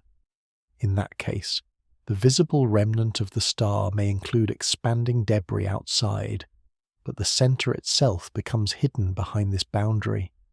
The former star leaves behind not a shining object, but a gravitational abyss. Black holes formed from stellar collapse are among the most profound endpoints in astrophysics. They are not cosmic holes in the ordinary sense, but regions where mass has been compressed into a state that curves space-time so strongly that escape becomes impossible. The death of a massive star can therefore lead either to a neutron star or to a black hole, depending on the final mass and internal conditions of the core. The explosion itself also creates and releases heavy elements. Some are formed during the star's life through successive fusion stages. Others are produced during the supernova event itself, when conditions become extreme enough for rapid nuclear processes to build elements heavier than iron. The expanding debris carries these materials into the galaxy. Iron, calcium, oxygen, and many other elements essential to rocky planets and living bodies are scattered outward in this way. A supernova is destructive in the local sense, tearing apart a star and blasting its surroundings. But it is also constructive on larger scales, seeding space with the matter from which future worlds can form. The death of the star becomes part of the galaxy's ongoing chemical renewal. Seen from afar, a supernova may appear for a time as a sudden new star in the sky, brilliant where none was visible before. Ancient observers recorded such events without knowing their cause. Modern astronomy understands them as endings written into the physics of massive stars. A great star spends millions of years resisting gravity through fusion, then in the space of moments loses that resistance and collapses. Out of that collapse comes a burst of light, an expanding shell of gas, and a remnant more extreme than the original star ever seemed in life. The long labour of fusion concludes in a brief convulsion. The star does not simply fade. It is shattered, transformed, and returned to the galaxy in a blaze that marks the moment when stellar life gives way to remnant existence and cosmic dispersal. After the explosion of a massive star, the story does not end in silence. The remnant left behind can remain active, extreme, and physically revealing in ways that make it as remarkable as the star that died. When the collapsed core becomes a neutron star, it enters one of the strangest known states of matter. The mass of a star has been compressed into a sphere only a few tens of kilometers across, leaving an object of immense density, gravity, and magnetic intensity. The surface gravity is so strong that matter falling onto it releases extraordinary energy. The magnetic field can be trillions of times stronger than Earth's. The remnant often rotates very rapidly because the original star's spin is conserved as its size collapses dramatically, much as a skater spins faster when pulling in the arms. A large star that once turned at a moderate rate can therefore leave behind a tiny object spinning many times each second. The result is a remnant that is not quiet and inert, but dynamic, energetic, and able to send measurable signals across the galaxy. Neutron stars are stellar afterlives compressed into extreme form. They show what happens when gravity strips away almost everything except the densest surviving core. Some neutron stars are observed as pulsars. These are rotating neutron stars that emit beams of radiation from regions near their magnetic poles. If those beams sweep across Earth as the star turns, observers detect regular pulses like a cosmic lighthouse. The pulses can be astonishingly precise. In some pulsars, especially millisecond pulsars, the rotation is so steady that the timing rivals the precision of the best clocks. This regularity makes pulsars valuable tools for astronomy. By measuring their pulses, scientists test general relativity, study interstellar matter, and search for subtle distortions in space-time caused by gravitational waves passing between the pulsar and Earth. The pulsar is therefore more than a curious remnant. It is an instrument created by nature, a dense rotating clock left behind by stellar death. What once was a brilliant star radiating across a broad surface becomes a compact object signalling through narrow beams with extraordinary consistency. Other neutron stars manifest a different extreme. These are magnetars, whose defining feature is a magnetic field of immense strength, the strongest known for any stable object in the universe. A magnetar's field is so intense that it can alter atomic behavior in its vicinity and store enormous amounts of energy in the star's crust and surrounding space. When the magnetic structure shifts suddenly, the magnetar can release violent bursts of radiation, including giant flares bright enough to be detected across vast distances. These events may last only moments, yet they reveal just how much energy can be stored in a compact remnant after stellar collapse. A magnetar is therefore not merely dense and rapidly rotating. It is also a magnetic engine operating under conditions far beyond anything achievable on Earth. In such remnants, the end of a star becomes the beginning of an even more concentrated realm of physics. Neutron stars do not remain important only in isolation. In some systems, two compact remnants orbit one another. If both are neutron stars, or if one is a neutron star and the other a black hole, gravity slowly drains orbital energy away in the form of gravitational waves. These waves are ripples in space-time itself, predicted by Einstein and first directly detected in the modern era with instruments sensitive enough to measure distortions smaller than atomic scales. As the orbit shrinks, The two bodies spiral inward over long ages and then merge in a final violent event. When neutron stars collide, the result is both luminous and transformative. The merger releases gravitational waves, high-energy radiation, and expanding matter rich in neutrons. In that ejecta, some of the heaviest elements in nature, including gold and platinum, can form through rapid nuclear processes. The collision is therefore both a physical catastrophe and a forge of rare matter. In a single event, the universe reveals new information about gravity, dense matter, and chemical creation. The first observed case of gravitational waves and light arriving from the same neutron star merger marked a turning point in astronomy. It showed that the universe can be studied through more than one messenger. Light reveals one aspect of an event, while gravitational waves reveal another, tracing the motion of massive bodies directly through space-time. With such observations, stellar remnants become bridges between fields of knowledge. They link the death of stars to the behavior of matter under crushing density, to the geometry of the universe itself, and to the origin of heavy elements. The compact remnant is not just the leftover end of a stellar story. It becomes a source of new stories, each one written in forms of evidence that extend beyond ordinary starlight. Black holes formed from collapsing stars also continue the story in their own way. Though they emit no light from within the event horizon, they can still become visible indirectly when matter falls toward them. Gas drawn from a nearby companion star or from surrounding material can form an accretion disk, heating to immense temperatures as it spirals inward. Such disks can shine in X-rays and other high-energy radiation, revealing the presence of the otherwise hidden object at the center. In binary systems, a stellar black hole may therefore become one of the brightest sources of high-energy light in its region, not because the black hole itself shines, but because matter outside it is heated by the fall. Jets can sometimes emerge from the poles of such accreting systems, carrying energy and particles outward at high speed. Even here, the end of the original star has not resulted in stillness. It has produced a gravitational center capable of generating powerful observable effects. Compact remnants can also take part in events involving ordinary stars.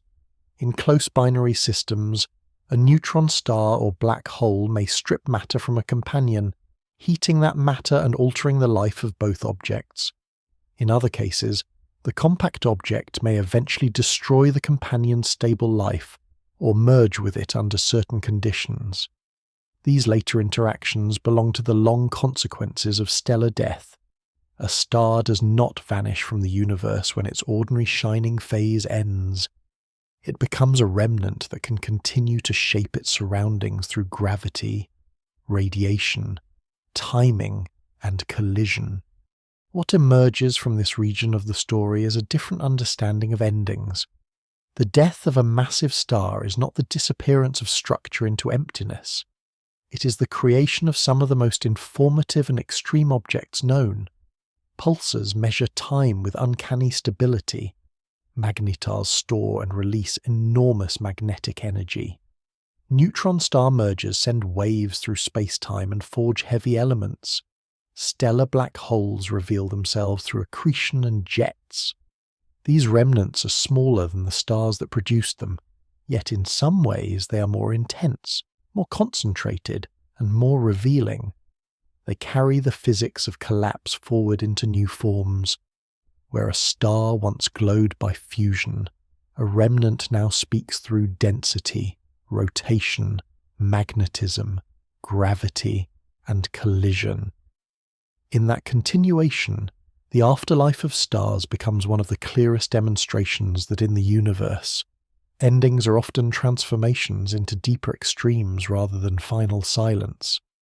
The matter released by stars does not vanish into meaningless dispersal. It becomes the substance from which later structures emerge, linking stellar life directly to planets, landscapes, oceans, atmospheres, and living bodies. In the earliest universe, the available ingredients are simple. After the Big Bang, matter consists mostly of hydrogen and helium, with only tiny traces of lithium and a few other light elements. That young cosmos contains the raw material for stars, but not yet the rich chemical diversity needed for rocky worlds or biology. The heavier elements must be made later, and stars are the places where much of that making occurs. In their cores, stars fuse light elements into heavier ones, step by step, according to the pressures and temperatures their mass allows. Moderate stars contribute carbon, nitrogen, and oxygen through their long evolution and eventual shedding of outer layers. Massive stars carry fusion farther, building heavier nuclei until iron appears in their deep interiors. When such stars die, supernovae and compact object mergers scatter those products into space or create still heavier elements under extreme conditions. The universe gradually changes from a simple mixture into a chemically enriched one. In that long transformation, stars become the engines of complexity. This enrichment matters because planets made of rock and metal cannot arise from hydrogen and helium alone. The silicon in stone, the iron in planetary cores, the calcium in minerals, and the oxygen bound into water all depend on earlier generations of stars. Each time a star returns processed matter to space, whether through gentle winds, planetary nebulae, or explosive supernova debris, the surrounding interstellar medium becomes more capable of forming diverse worlds. Later clouds that collapse into new stars therefore contain not only the most common light elements, but also dust grains and heavier atoms left by older stellar lives. From this enriched material, disks around young stars can produce rocky planets, icy bodies, and the many solids needed for structured planetary systems. In this way, stars do not merely illuminate planets after they form. They help make planets possible long before any world exists. The link between stars and life follows the same logic. Living bodies require elements that were not present in useful abundance at the beginning of cosmic history. Carbon forms the framework of complex chemistry. Oxygen helps shape water and many minerals. Nitrogen enters essential biological molecules.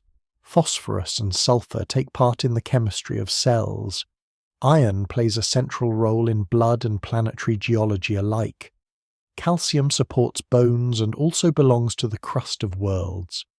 These elements are not accidental additions to the universe.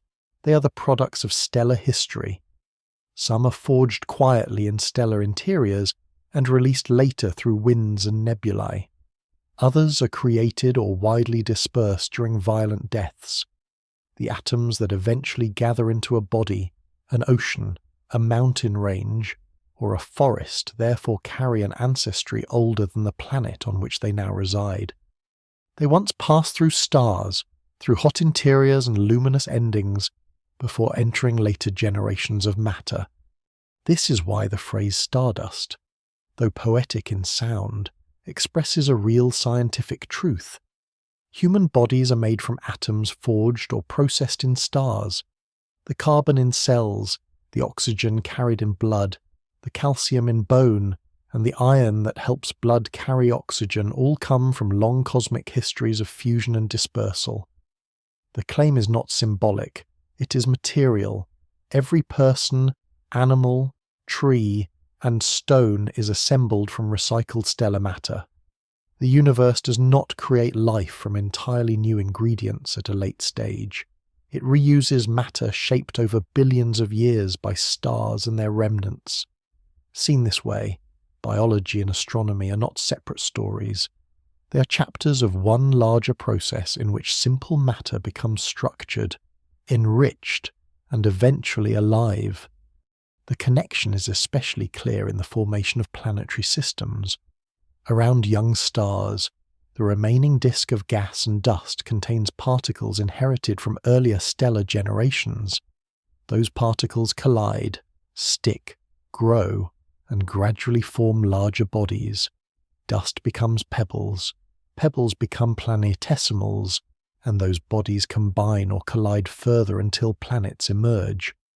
Rocky inner worlds depend heavily on heavier elements and solid grains. Without a prior history of stellar enrichment, there would be far fewer of the ingredients needed for such worlds.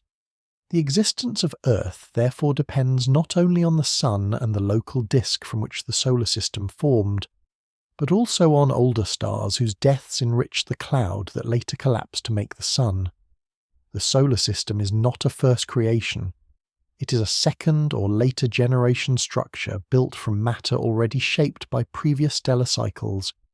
There is also a temporal meaning to this connection. The universe had to age before life-friendly chemistry became common enough to support planets like Earth. Early stars begin the work, but many generations of stellar birth and death gradually increase the abundance of heavy elements in galaxies. This means that the emergence of complex planets and life is tied to cosmic history. It becomes more feasible after sufficient enrichment has occurred. The stars do not only provide the energy that later warms living worlds, they prepare the chemistry from which those worlds can exist at all. In that sense, the origin of life is not only a local planetary matter, it is part of a galactic and stellar inheritance. Even the airless rocks of barren worlds testify to this process. A lifeless moon, an iron meteorite, a dry desert plain, and a living body all draw from the same larger history of stellar formation and death. The difference lies in arrangement and environment, not in the ultimate source of the atoms themselves. This creates a quiet unity across nature. The same cosmic history that produces blazing stars also produces the material for water, stone, metal, atmosphere, and flesh. Stars are both remote and intimate. Their furnaces lie far away, but their products are present in every solid object and every breathing creature. In this region of the journey, the story of stars reaches inward toward the conditions of ordinary existence. The sky is no longer only something observed from below, it becomes ancestral. The stars do not simply decorate the night or challenge the mind with scale.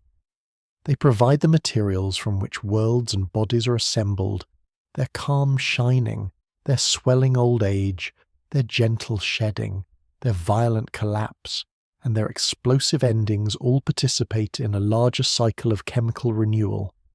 Out of that renewal come later stars, later planets, later oceans, and eventually living beings able to look upward and recognize the connection. The universe becomes aware of its stellar past through matter that once belonged to stars and now thinks, breathes, and wonders on a small rocky world beneath the dark. From the surface of Earth, the long history of stars becomes visible not only as science, but as experience. The night sky is the human face of the cosmos, the form in which stellar reality first enters memory, ritual, navigation, and wonder. Long before telescopes or spectroscopy, people noticed that the sky is not random darkness, but a patterned field of lights. Some stars shine more brightly than others, some gather into recognizable shapes, some rise and set with the seasons, others keep steadier places near the poles. These visible regularities give the night sky a practical role as well as a contemplative one. It becomes a calendar, a map, a compass, and a source of story. Yet behind these uses lies the physical truth already traced through earlier regions of the journey. Every point of light belongs to a real star or stellar system at its own distance, age, and stage of life. The human sky is therefore a meeting place between cultural meaning and physical reality. People inherit constellations, names, and seasonal associations, but the underlying lights are ancient suns living out their own independent histories far beyond Earth. One of the clearest examples of this human encounter with starlight is the naming of bright stars. Many of the familiar names still used today carry roots in Arabic, Greek, Latin, and other traditions shaped over centuries, Sirius, Betelgeuse, Aldebaran, Vega, Altair, and many others preserve the memory of earlier sky watchers who observed the same lights and wove them into language. These names are not scientific measurements, yet they endure because they connect astronomy with history. A bright star can be catalogued by number and spectrum, but it can also carry a name passed down through civilizations. This dual identity reveals something important about the night sky. It is both measurable and memorable. A star may be known as a hot nearby binary system by modern astronomy, and at the same time remain part of myth, agriculture, and navigation in older human understanding. The physical star does not change because of the story attached to it, but the human relation to the sky is deepened by these inherited meanings. Navigation is one of the oldest practical uses of stars. Before compasses and satellites, people cross oceans, deserts, and open land by learning the movements of the night sky. In the northern hemisphere, Polaris serves as a marker of true north, because it lies close to the current north celestial pole. Its apparent steadiness gives travellers a fixed guide while other stars circle around it. In the southern hemisphere, navigators rely on other stellar patterns and methods suited to those skies. Polynesian voyagers memorize the rising and setting points of stars to cross vast stretches of ocean. Arab traders, Mediterranean sailors, and many other peoples use stellar positions to orient travel and season. The sky thus becomes a working map, one that changes predictably with time and location, yet remains trustworthy to practiced observers. This practical knowledge is rooted in the actual motions of Earth and the apparent positions of stars, even when earlier cultures do not describe those causes in modern scientific terms. The night sky guides because celestial motion is orderly enough to be learned. At the same time, the sky seen from Earth is not fixed forever. The constellations seem permanent within a single lifetime, but they are temporary arrangements shaped by perspective. Stars that appear near one another on the sky may in fact lie at very different distances in space. Their grouping is meaningful mainly from Earth's viewpoint. If one were to stand on a distant planet around another star, the familiar patterns of Orion, the Big Dipper, or Cassiopeia would dissolve and reform into different shapes. Even from Earth, the constellations slowly change over immense spans because stars move through the galaxy. Proper motion, though subtle across human generations, alters the arrangement of the sky over tens of thousands or millions of years. The North Star also changes over time because Earth's rotational axis slowly wobbles in a process called precession. Polaris is only the current pole star. In the deep past and deep future, other stars take that role. This means that the human sky is historical as well as cultural. The patterns people trust and name belong to a passing arrangement, not an eternal one. Bright stars also invite closer scientific understanding without losing their visual power. Sirius, for example, appears as the brightest star in Earth's night sky because it combines strong luminosity with relative nearness. Yet it is not a single star alone, but a binary system including a white dwarf companion. Other bright stars likewise reveal deeper complexity under observation. Many visible stars are members of binaries or larger multiple systems. What appears to the naked eye as one point of light may actually be 2 or 3 suns bound together by gravity. This hidden multiplicity enriches the human sky with unseen structure. The visible simplicity of a point of light conceals orbital relationships, stellar evolution, and in some cases compact remnants like white dwarfs. The stars overhead remain beautiful to unaided sight, but they also reward closer study by revealing that appearance and reality do not always coincide. The night sky also changes with place on Earth. Latitude determines which stars rise high, which remain hidden, and which circle without setting. Seasonal motion changes what is visible at different times of year, A winter sky brings one set of constellations, a summer sky another. This recurring change helps explain why stars become tied to planting, migration, festivals, and sacred calendars. The sky is not static from night to night, yet its changes are orderly enough to anchor memory and culture.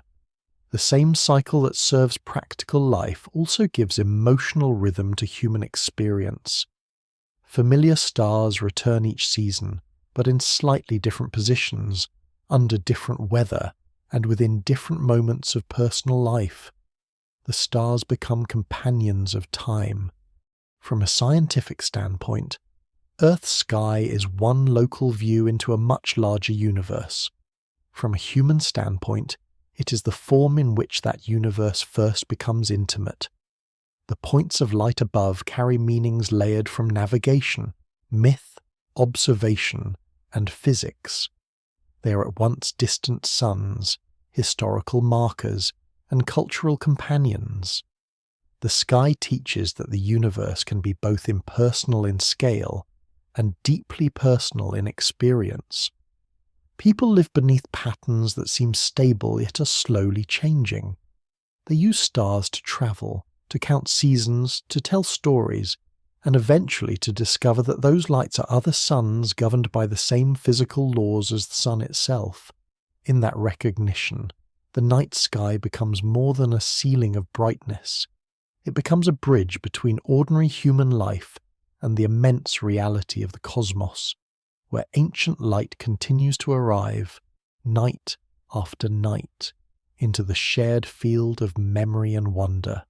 Far beyond the timescales of human history, beyond the rise and fall of continents, species, and galaxies in their present forms, the future of starlight stretches into an age of gradual thinning and decline. The stars visible now belong to a universe still rich in active light. New stars continue to form in some galaxies where cold gas remains available, and many old stars still shine steadily through long, stable phases. Yet this condition is temporary. The supply of raw gas that supports star formation is not endless. Over immense spans of time, much of it becomes locked into stars, stellar remnants, or diffuse forms less able to collapse into new systems. As the eras pass, the rate of new star birth is expected to fall. Galaxies that now contain bright nurseries and blue young stars will slowly lose that capacity. More and more of the visible universe will consist of older stellar populations, redder, dimmer, and less varied than the present sky. The great age of luminous abundance will not end suddenly. It will fade by attrition, as fewer new stars appear and older ones continue along their predetermined paths toward quieter endings. The longest-lasting ordinary stars are the small red dwarfs. Because they burn hydrogen so slowly, they are expected to outlive all larger stars by astonishing margins. While blue giants vanish after only millions of years, and stars like the sun last billions, red dwarfs may continue shining for trillions of years. In the very distant future, long after all stars like the sun have become white dwarfs and all massive stars have exploded or collapsed, these small red stars will remain as the final ordinary sources of steady stellar light. The universe of that age would look very different from the present one. Bright blue stars would be gone. Many familiar constellations would no longer exist in recognizable form. Galaxies themselves may have changed through mergers, interactions, and the long separation caused by cosmic expansion. Yet within the darkness, the faint persistent glow of red dwarfs would continue. Their endurance makes them the keepers of the last long chapter of ordinary stellar life. Even red dwarfs, however, are not eternal. In time, they too will exhaust their fuel. Their final evolution remains partly a matter of theoretical prediction, because the universe is not yet old enough for any red dwarf to have completed its full life cycle. Observations show what such stars are now, but their ultimate endings belong to the distant future of astrophysical theory. they're expected to end not in supernova explosions, but in quieter remnant states after unimaginably long spans. This means that the age of stars as shining stable bodies will eventually close. What follows would be a cosmos increasingly populated by remnants white dwarfs cooling toward darkness, neutron stars, black holes, and cold planetary bodies orbiting dead suns or drifting free through space. The brilliant diversity of the present stellar population would give way to a more muted and austere universe. One possible description of this far future is the stellar degenerate era, a time when most of the mass once contained in active stars remains instead in compact remnants. White dwarfs continue cooling. Neutron stars persist as dense fossils of ancient massive suns.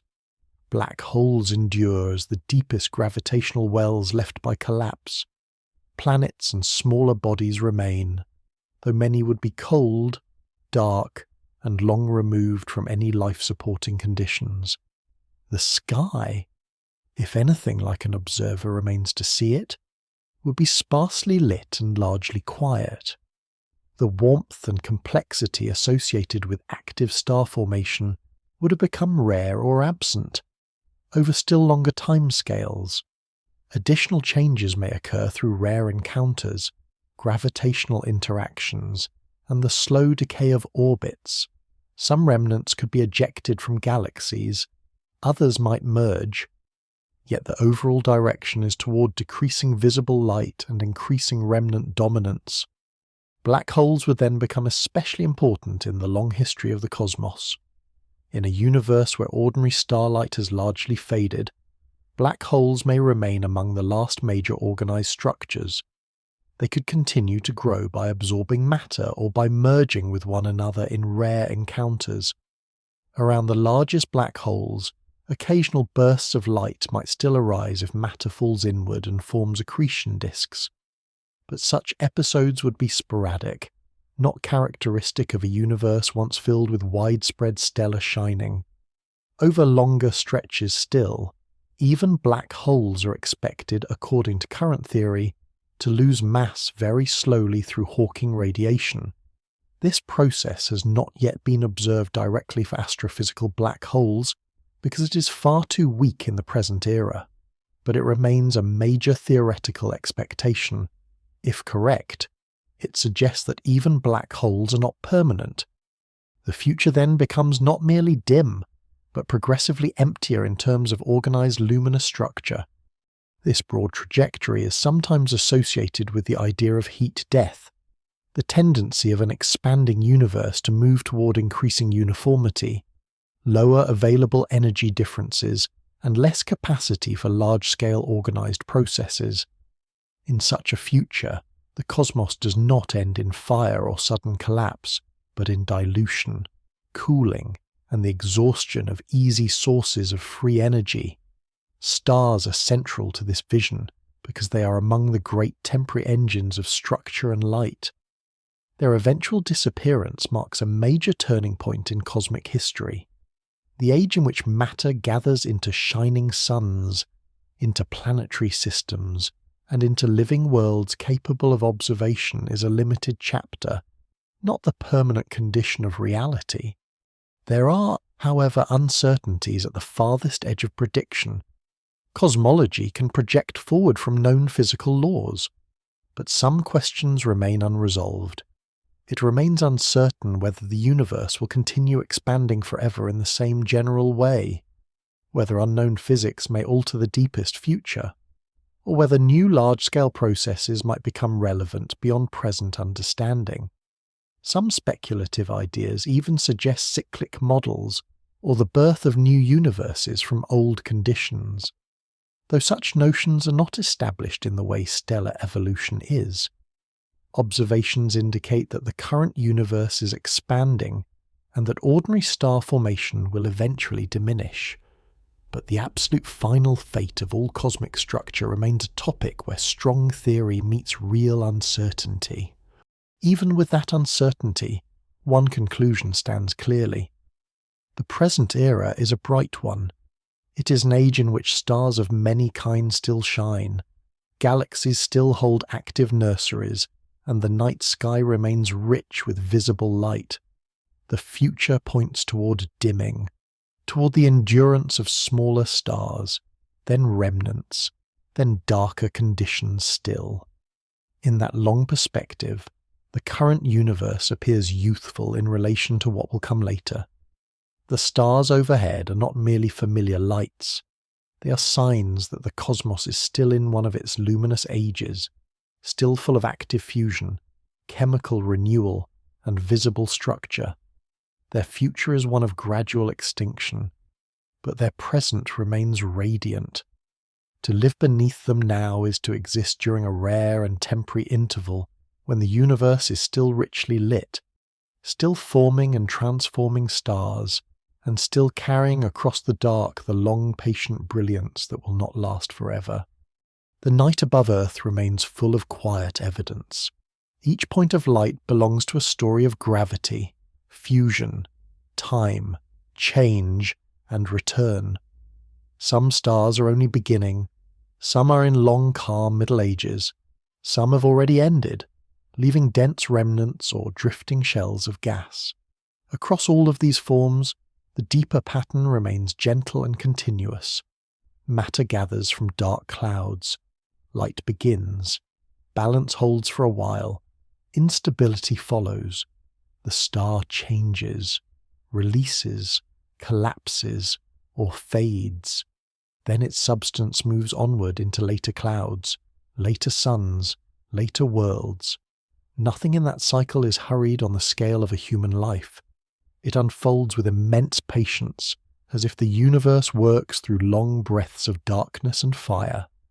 The sky seen from one small planet carries all of that history at once. It carries the first generations of stars in ancient chemical traces. It carries the present glow of living suns. It carries the promise of future dimming when even the longest-lived stars finally grow quiet. Yet for now the cosmos remains bright enough to be known in starlight. The elements of stone, water, air, and life continue to bear the mark of old stellar furnaces. The light that crosses the dark continues to arrive, and the long journey of the stars continues, not as a scattered set of separate events, but as one slow unfolding in which birth, brilliance, loss, and renewal belong to the same vast design.